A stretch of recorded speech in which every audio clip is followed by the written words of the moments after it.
Welcome back, friends. Listen, today we're going to recreate the art that is on the opposite side of this card. Now, if you are a member of the Maker Exchange Facebook group or one of our Patreon family members, then you've probably already seen the beginning stages of this. But I've got to let you in on a little secret. Come a little closer. A little bit closer. I cheated. And I'm going to show you what I did. Stay tuned. Welcome back to Livie's Lovelies, your inspirational craft channel. And I'm your host, Fam the Fabulous. Now, I know you're saying Fam cheated on your husband, girls, boys. No, I'm not talking about that. I did a little shortcut, a little art shortcut, okay? Now, earlier on, you've heard me talk about the watercolors, going on and on about them. And I have been tinkering outside of the camera, off camera, I should say, with my paints and the brushes. But there's an element that I still need to really buckle down and kind of, get serious about. And it's sketching. And I ain't got the time for it just yet. It's one thing at a time, and I am so impatient, okay? I'm so impatient that instead of sketching, I used a stamp. I used a stamp to create this little mixed media watercolor gorgeous journal card that will be slid into my own little journal. Now we're going to recreate this on a smaller scale, and of course it'll go to one of you. But in the meantime, in between time, the reason why I'm bringing this to you, because I could have did this off camera, right? I felt like I was cheating when I pulled the stamps out. I actually had this stamp set out on my desk. Where is it? And I was going to use it in my journal, but then I was like, well, why can't I just use it for like the watercolors, Let me see if I can get something to go back. So, I like the I love architecture, buildings, and I've been dying to use these stamps. So I think I've used one before, but I really wanted to use this one. And so I was like, well, let me go ahead and, see if I can just stamp it out, make sure my inks don't bleed. And before I knew it, I was already knee deep into now mind you, I pulled this out before I went to work. I was like 10 minutes away from needing to start my computer up to log on. Okay. So I wanted to limit myself to just a couple of watercolors so I wouldn't get too, out of control with it and then overdo it. Which, I can do that very easily. I can do that with 2 paints. I don't, but just to minimize what my focus would be. Now the reason why I'm bringing this to you and I'm sharing this with you is because what I got from that experience, let me tell you, once you throw away some of those preconceived notions of what constitutes as art, you are then a little more free to explore your supplies in some unimaginable ways. When you define art, especially in terms of watercolor, as only being made with the watercolor, only being of the roses or the landscape or the sketch, the urban sketch, or whatever the case might be, if it doesn't fit within those parameters, is it not art? Did you not use as much skill and passion to create that end result as any other artist would? So I'm sharing with you that I took a shortcut because I'm not going to sketch this. This isn't getting sketched anytime soon. Okay. This is not going to happen within the next 5 or 6 months, but that should not stop me from being able to use the watercolors in a way that makes me happy, rather than they sit on a shelf until I soak up all of the knowledge out of the universe on how to use them and how to master and all of the things. So for me, combining 2 creative supplies, mediums, to be able to use them to its fullest potential and still create something beautiful in my eyes, is what art is all about, right? Especially when the end result is what you like. Now, maybe we're not always going to get an end result that we love, but I think a part of this journey is exploring, experimenting, combining things, and utilizing your supplies in ways that, one, you get your money's worth, and then two, you never know what it can do. You don't know how that particular watercolor is going to react, um, with your stamp ink. You may want to go for a blurred look and choose not to use a pigment ink, but a water-based ink where, once you put the watercolor down, it may spread with the ink that you stamped out. I'm just saying, I'm giving you ideas, but exploring it's a part of the artistic journey. Now, that being said, I'm just going to bring this up a little closer so you guys can see what let me explain what I did with this. So I stamped out the image using the basic ink that I typically use. Let me see which one it is. It's the Color Crush pigment ink. Okay, I got this years ago. It's a really good. I can't find it again. Yeah, may have discontinued it. So I stamped out the house with that. I used this and this for much of the house. It's not even, it's not perfect. That's not really what I was going for. Then I used the gray for the windows. Okay, and I used the gray for the windows. I diluted it just a little bit, and then I used it full mass for the door.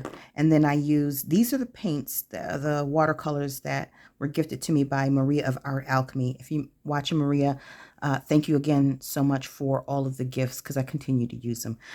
So I used this gold, and I can't remember whose paints these are. But this gold, it says B3 at the bottom. These are very lovely paints, almost kind of creamy. And so, well, of course, I did just, paint on very lightly water. And then I put lay a little thin layer of paint down. And then I've on the stamp area. Each section I did individually. So, I added water to this area, took the cream, laid that down, and for the outside ones I did the same thing, adding a little bit more of that reddish brown to it. I don't even know the color. I'm sure it has an actual legitimate color, but I don't remember what it is. And I used that straight for the roof and the front, diluted it a little bit for down here. Now I did pull out my let's see, which one is this? Mozart Komorebi for the green and for the sky.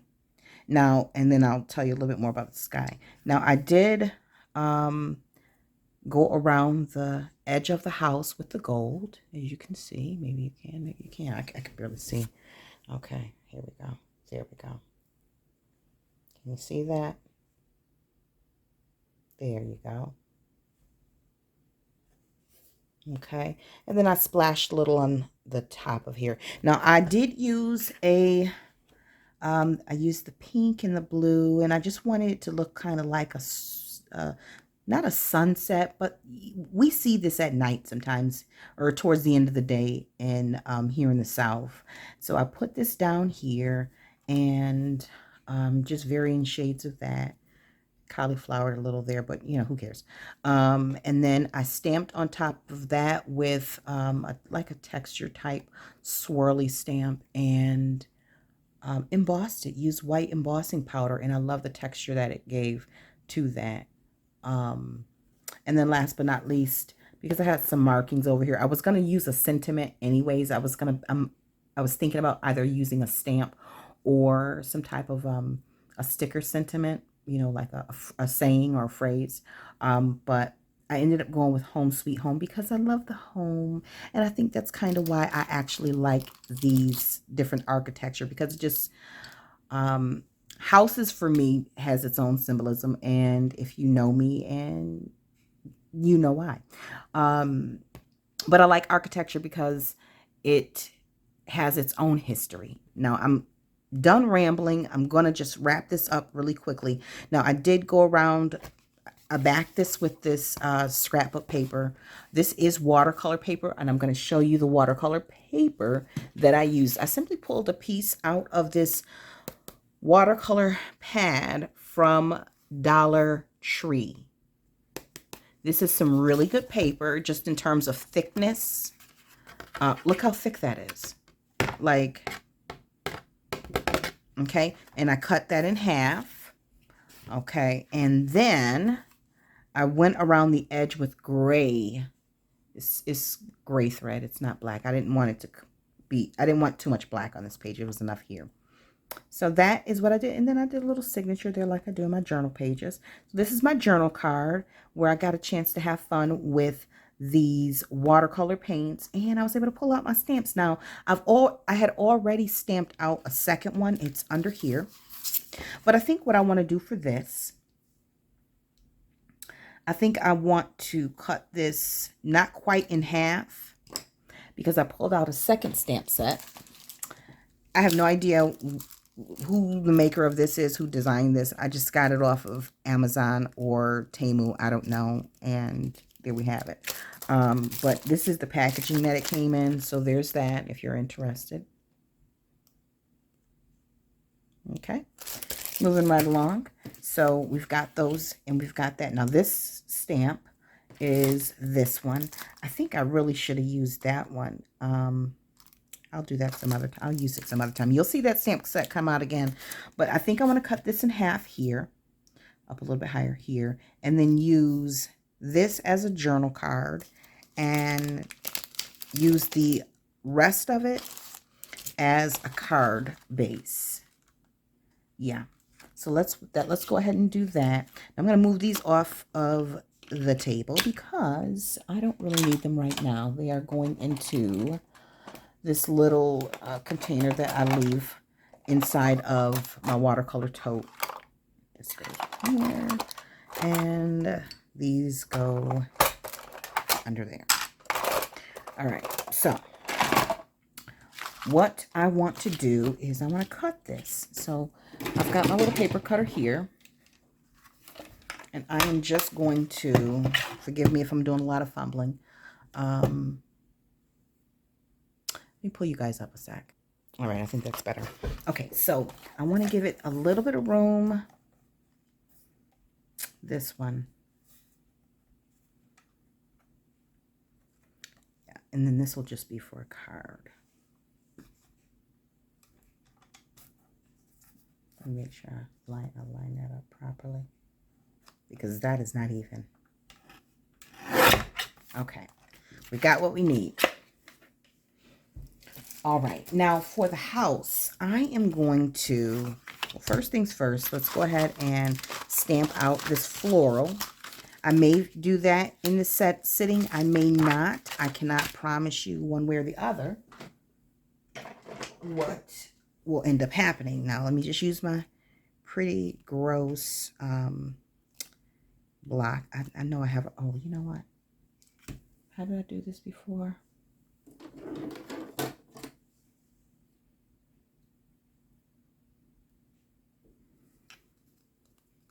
If it works, it works, you know.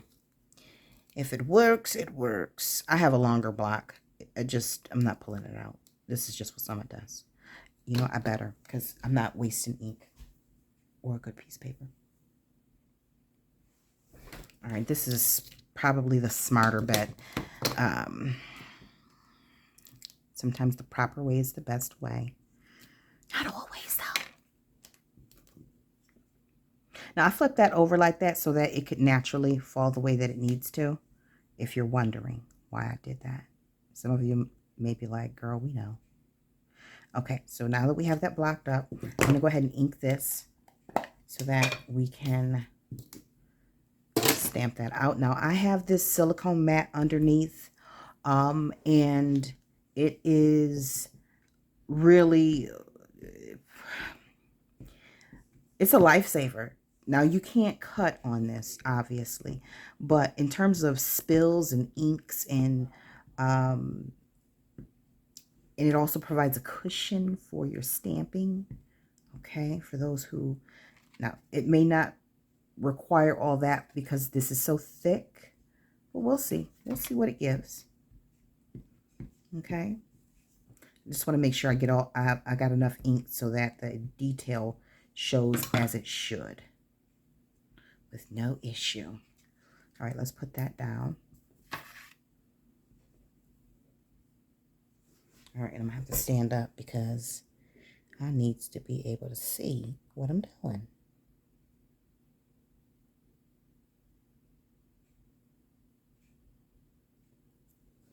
And I'm going to hold it here for just a second to make sure that all of the ink adheres to the paper.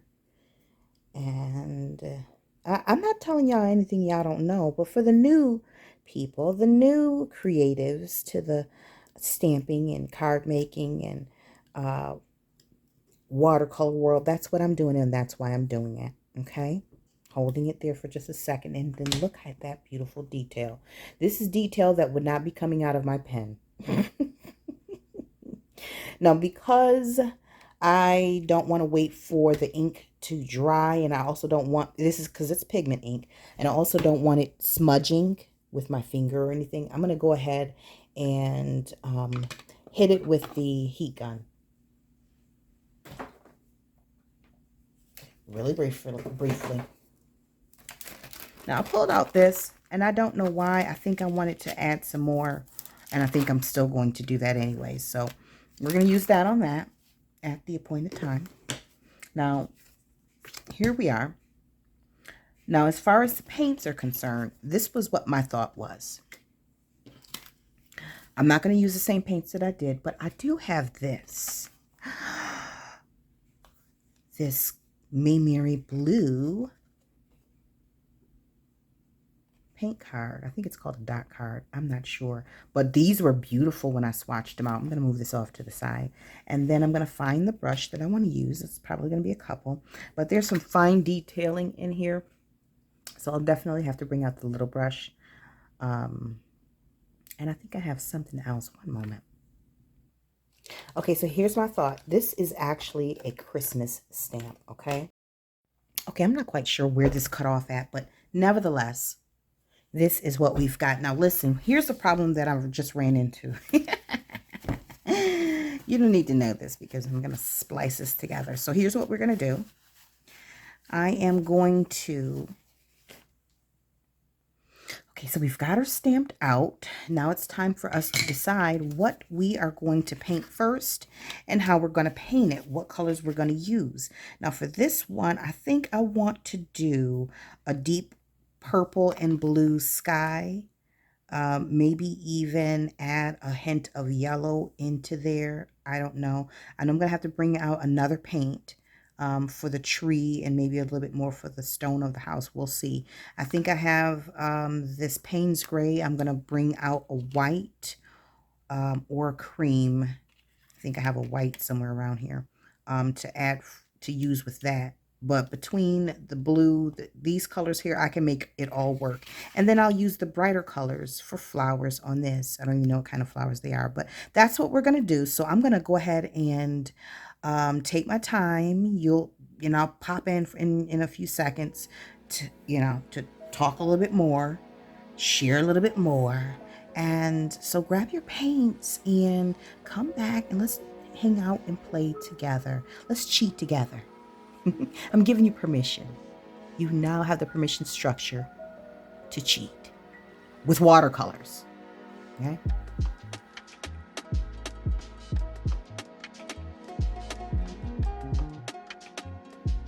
So here I've got my Mayberry Blue sample card that I swatched in a previous video, and I'll be using the Ultramarine Deep, the Quinacridone Lake, which is that purpley color, along with Payne's Gray to create a beautiful night sky effect.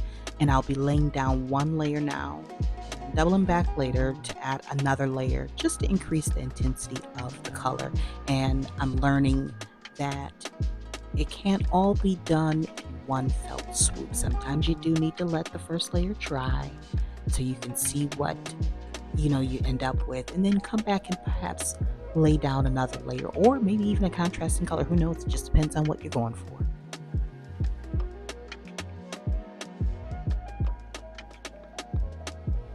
And what kind of house would this be if I didn't bring in a shade of my favorite color, turquoise? On the stamped house, I'm using the turquoise cobalt because why not, right? I love the brightness, and it makes me think of the Mediterranean Sea, a body of water currently on my bucket list to explore one day.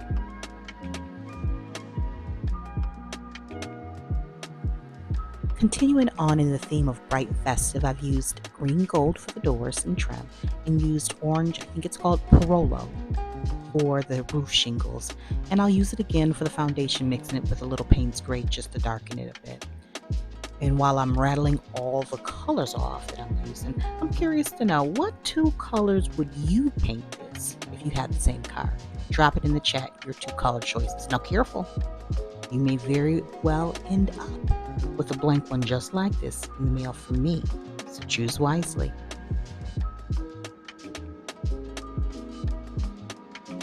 The last thing I'm going to do to this house is add a little silver to the window and door trim using metallics from my Mozart Komorebi palette. Now, I've swatched that in a previous video, and I've also used it in a couple additional videos where I've created different little projects. So that is me and my novice best. And there will be a link to the watercolor beginner playlist in the description box if you're interested in seeing that and more swatching and watercolor play sessions.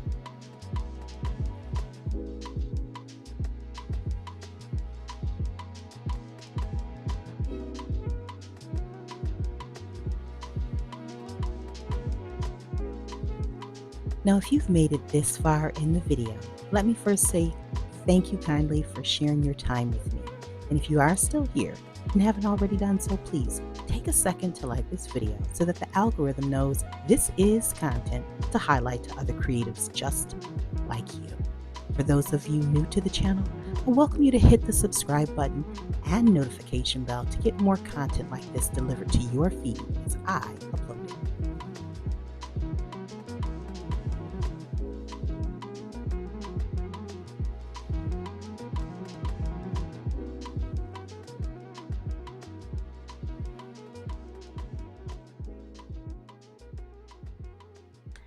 After adding another layer of color to the sky, I decided to add a walkway leading to the stairs and a little planter and plant to the front entry to make it just a little bit more welcoming.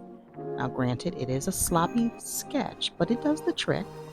And after I finish the plant sketch, I'll move on to add different layers of grass to the front using green gold by itself first, and then I'll come back through with that same color in ultramarine blue.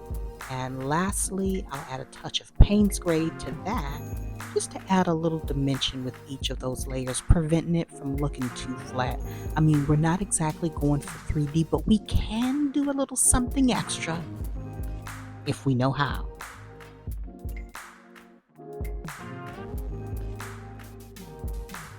For my new and returning subscribers, I can't thank you enough for supporting this channel. Y'all can spend your time watching elephants playing in the safari or any other type of content, but you choose to journey along with me, your favorite watercolor student, and for that, I'm truly grateful.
At this point, we've moved on to the card with the stamped flowers. Now, my hope was to have one or two flowers that stand out from the rest using a few colors that'll help them pop. But let me be honest, I've spent so much time on the details of that house that frankly, I'm running out of steam and time. And I've come to the place where I'm really pressing forward just to get it done. Now, this is in part due to me being a little too ambitious with what I felt like I could accomplish in the amount of time that I had, and also being unrealistic about the skill set needed to effortlessly complete two of these in one sitting. And so, in full transparency, I should have planned for just the house because it received most of my focused energy and time, leaving very little for poor little flower card. But the wonderful thing about creating is that you can always pick it back up in the future and do a little more to bring it closer to your vision. So from this session, I learned to be practical about my time and realistic about what I'm able to accomplish with my current skill set as it pertains to watercolor. Now, I hope you have enjoyed our time together as much as I have, and that you were able to take away something that you can apply in your next creative play session. I do hope you'll come back to continue this watercolor journey with me. And if you've enjoyed today's video or other content on this channel and would like to see more, or perhaps you'd like to support this content in other ways, I welcome you to head over to my Patreon channel. The link is in the description box below. As a Patreon member, you get early access to these videos a day or two early. You get some behind the scenes videos, some content of me sharing a little of my world and creative process, works in progress, project shares, and other random things that keep us in the creative community connected. And as a member, you receive monthly freebies. Sometimes they're digital downloads. Other times they're handmade keepsakes or art made by yours truly. And from time to time, I may order some creative supplies and have them shipped directly to you. Now, did I mention exclusive lives? Yep, we're doing it over there too. So, hey, hit the link. You can try it for free. And for a limited time, you'll have access to some awesome content thoughtfully created with our fabulous family members in mind. As you can see, by using limited supplies, including a couple of brushes, a waterproof pen, a watercolor sample card, and watercolor paper, I was able to enjoy creating a few pieces of, dare I say it, art, while also practicing my watercolor skills. Now, I'm learning that it's just as important to become familiar with the tools used to create art as it is the medium we create the art with. And in this case, spending time with the brush in my hand slowly helps to increase my confidence, and it also reduces the apprehension of picking those brushes up again. And because my sketch practice sessions are not something I'm going to squeeze into the schedule at the moment, I'm certain you'll see more stamp sets featured in my future watercolor videos. And I'm okay with that. I hope you are too.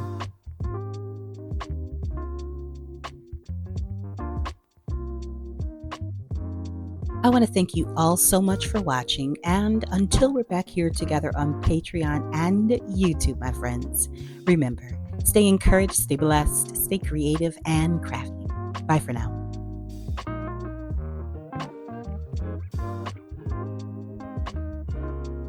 If you enjoyed this video, go ahead and give it a thumbs up. Hit subscribe to join the crafty community, and be sure to click the bell for notifications of new uploads. Thank you so much for watching. Now stay tuned for more from Livie's Lovelies, your inspirational craft channel. Bye for now.